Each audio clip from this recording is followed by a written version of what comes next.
হ্যাঁ মা, কি বলছো? পুজোতে আমার বান্ধবীরা আসছে, দেখি কিভাবে যাওয়া যায়।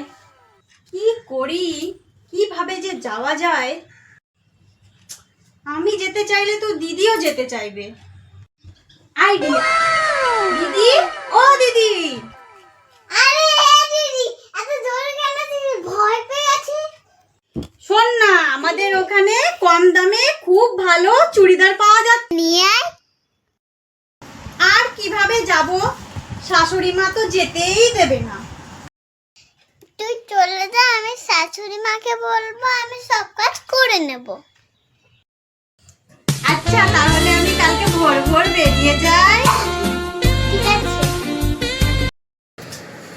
না, ট্রেনের টাইম হয়ে গেল। দিদি কোথায় গেল?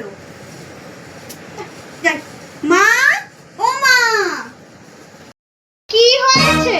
ও, একেবারে রেডি হয়ে চলে এসেছো। মা, আমি একটু বাপের বাড়ি যাচ্ছি। আমাদের ওইখানে কম দামে দামে অনেক সুন্দর জামা কাপড় পাওয়া যাচ্ছে। 50% সেল। আপনার জন্য একটা নিয়ে আসবো, ঠিক আছে? ও তাই না? তা তোমার দিদিও তো ভোর ভোর বাপের বাড়ি বেরিয়ে গেছে। ওখানেও নাকি ভালো ভালো সেল দিয়েছে, কম দামে ভালো ভালো জামা কাপড় পাওয়া যাচ্ছে।